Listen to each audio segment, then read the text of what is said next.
Alright, hello everyone and welcome back. I'm going to do a little bit of boat refinishing now. I may have shown you some little clips of doing the other side, but basically I'm going to show you how I get the boat looking from this and this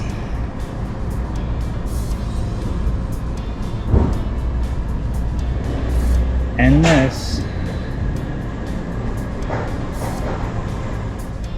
to look like this. Nice, clean, white, no stains, shiny. The blue is blue again. This back half here we did a little while back before we got caught up in some other things, so it's not as clean because they do a lot of painting over here. It gives us a lot of overspray and dusty environment of sand and dust, basically what we walk on and cars pick up, just make it filthy. Well, you can see that truck right there passing, the cloud of smoke behind it. Very, very dirty in the boatyard. So when I realized how quickly the other side was getting dirty, I left this till closer to the end, so it's not such a headache trying to clean it back up. But I'm not going to be painting the bow like I did on the other side. That was a menace. I'm just going to be doing little touch-ups where the paint is missing and then sand and polish the whole thing. You can see the stains that we get from the scuppers, which are the drains from the deck, that little hole there. We're going to see what we can get done here.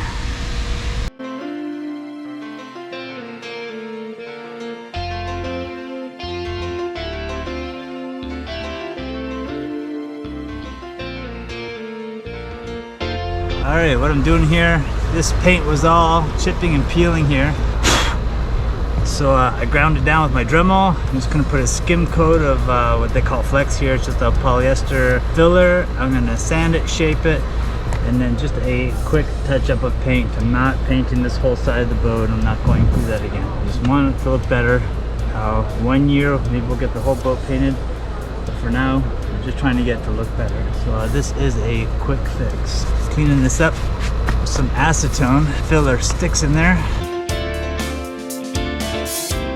Alright, I got that filled in there now. Once that dries, I'm gonna give that a sand to smooth it over, and then we'll clean it all up and do some little small brush touch-ups. I can't make this whole thing perfect. I'm just gonna be trying to make it look better.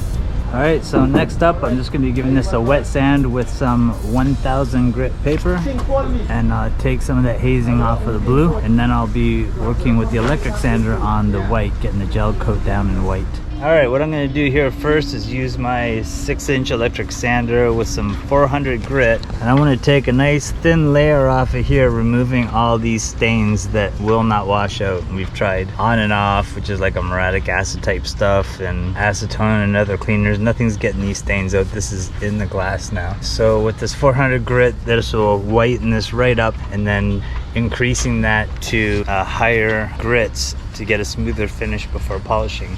What I want to do is get the white done first, because when I start sanding the blue, that's going to leave, especially when I'm wet sanding, that's going to leave blue all over the white. And if I don't finish the white first, that'll really stick into the white. It really gets much more porous than you think. We're going to get this sanded to higher and higher grits, and then polish it and wax it, and then we can continue on with the white without worrying about this getting stained. After that, after this is done and we start sanding the white or even wet sanding it, the blue streaks will come down here and we can just hose it and a light wipe and it comes right off. If I do it the other way around, the blue stains get right in there and you have to like sand them out.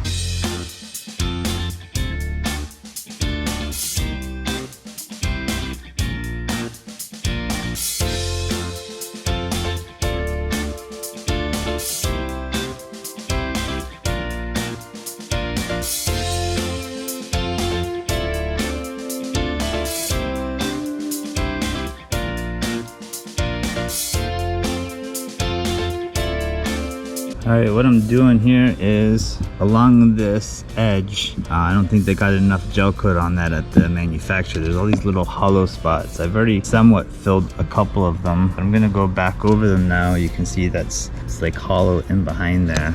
And there's all sorts of them right along this edge. Pretty consistent issue with it. So what I'm gonna do is mix up some thickened gel coat and put it in there and give it a light sand, and then move on with the side of the boat. I've just roughed everything up right now, taken all the stains off with the 400 grit, and now I want to touch these up before I continue to the lighter sandpapers and then polishing. This is a damage that came on the boat when we got it. It's going to remain there because I don't want to get into that can of worms right now. It has some gel coat over it, but it's really dark there, as if there wasn't enough pigment in the gel coat or something. I mixed up some gel coat with wax here. I may have put a little bit of extra wax in there, but I've had bad experiences with not putting enough. I cleaned out all the little chips and crevices with acetone. The glossy spots I sanded a little bit and then cleaned up. Now I'm just adding in the mech. It should be a pretty quick set now. Give it a good stir, and it'll be ready to apply to these spots. Funny, the wax keeps it from sticking to the side of the container. What they call tack-free here.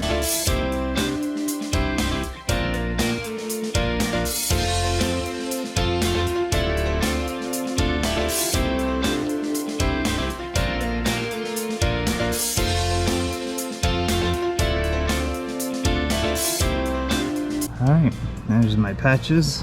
They look a little bit rough. I'll be peeling the tape off and then giving them a light sand. Actually, I'm gonna give them a light sand first just to protect the paint. Bring it down a bit and then take the tape off and give it a light sand. All right, now I'm just gonna sand this down with a 400 grit folded over paper. Get this a lot closer before I peel off the tape, and then peel off the tape and do a little finish sand.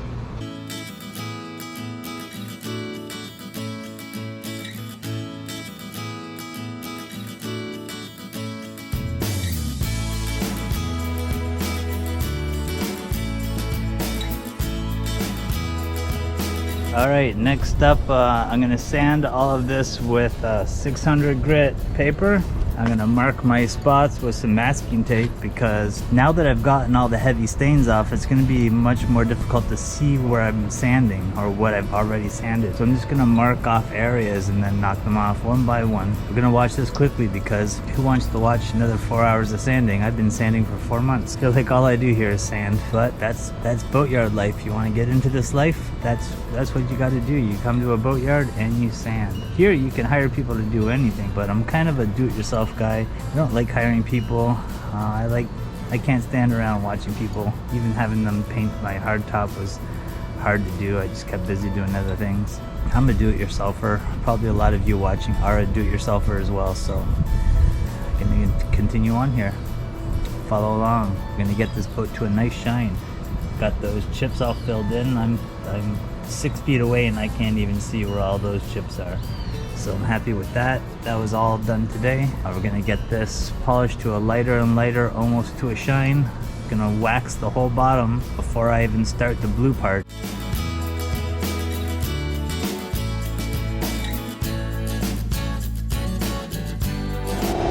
All right, good morning. Well, it's morning for us. So I finished the polishing. It's ready for waxing now, and you can really see how clean and shiny Knot Life is now. When I'm up there, I see the reflection off of the boat. Almost looking new now. And that's just with a succession of sanding and then polishing. And now I'm going to be doing some waxing. I'm going to be sanding this blue part very lightly and doing touch-ups, and that way it won't stain over top of the white. It'll be nicely sealed up. Doing a simple wipe on, wipe off, like the Karate Kid. Wax on, wax off, and then be ready to start on the blue stripe.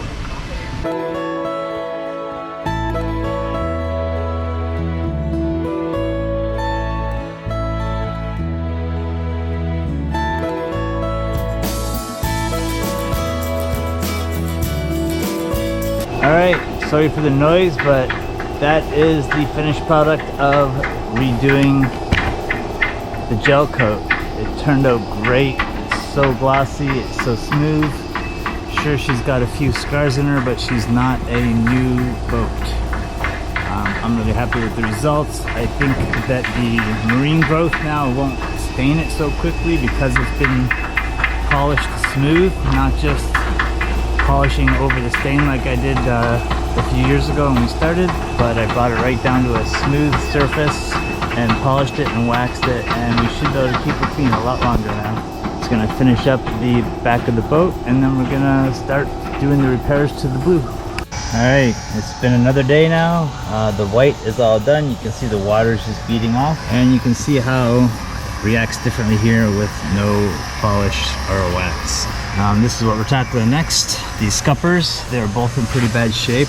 The paint, I think, was way too thick there and it all just cracked off. I was told that's the reason for the cracking, is the paint was just on too heavily there. So I ground down the cracks that you saw previously with the Dremel, and now I'm going to use my multi-tool here, sanding bit, to get started and probably do the rest by hand.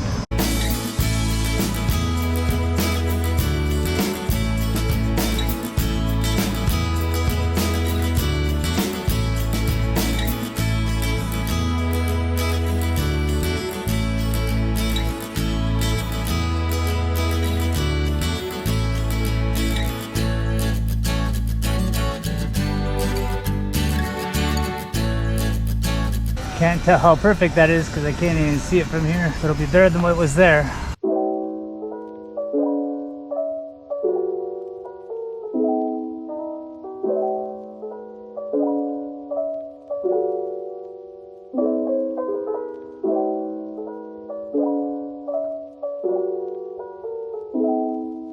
Just trying to get some blue on here. Ain't gonna look perfect.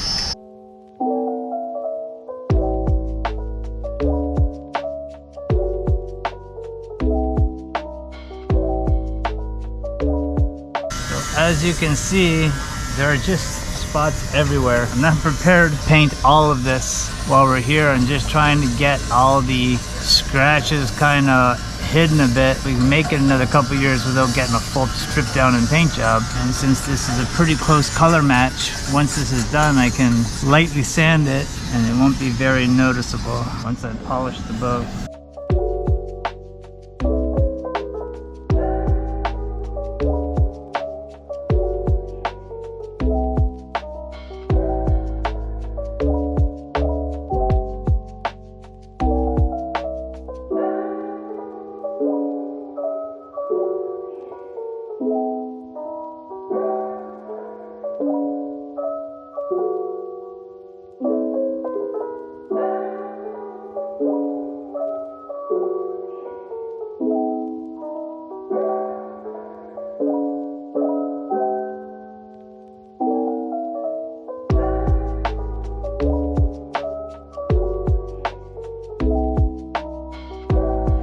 Hello everyone, as you can see, we got the bottom job done now on Nut Life. She's all ready for the water. My last thing to do outside is finish that blue stripe. So I've already started to do a little bit of wet sanding, but I really can't sand too much or it'll eat through that paint. It's very thin and it's a little too easy to sand. So I'm removing the tape and I'm doing just little touch-ups around the edge of the tape where the hard edge is. And I'm going to wet sand that with like a 1500 just to take off the hazy oxidization, and then I'm going to start polishing and waxing.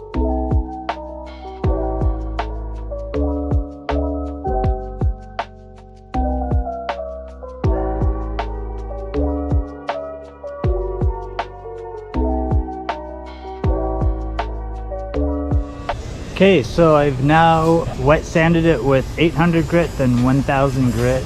I had to very lightly sand it because this blue paint is very thin. It's very easy to burn through it. And now I'm going to polish it with a high cut polish. It's a last step polish, and that should bring the blue back. So let's watch and see how that turns out.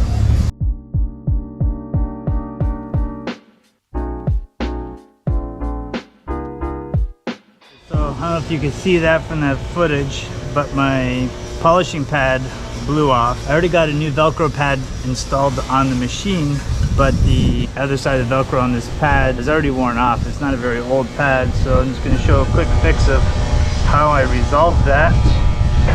I took a brand new piece of sandpaper that's still got good Velcro on it and sprayed adhesive on both sides of this. So I'm going to be using the Velcro of a new sanding pad.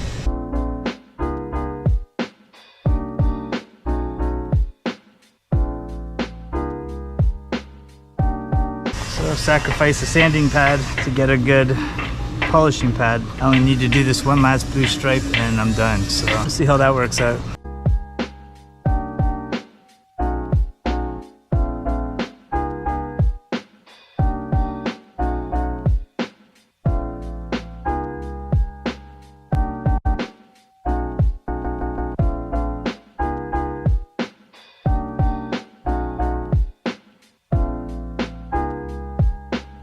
So you noticed I put a stripe of masking tape there. The blue was still kind of bleeding onto the white a bit, even though the white was waxed. The polisher was kind of rubbing it in the front there, so I stopped, added some masking tape, which worked, I'm sure. And now, last but not least, is waxing. Gonna wax it up, protect it from the sun and the elements, and try to keep it shine for a little while.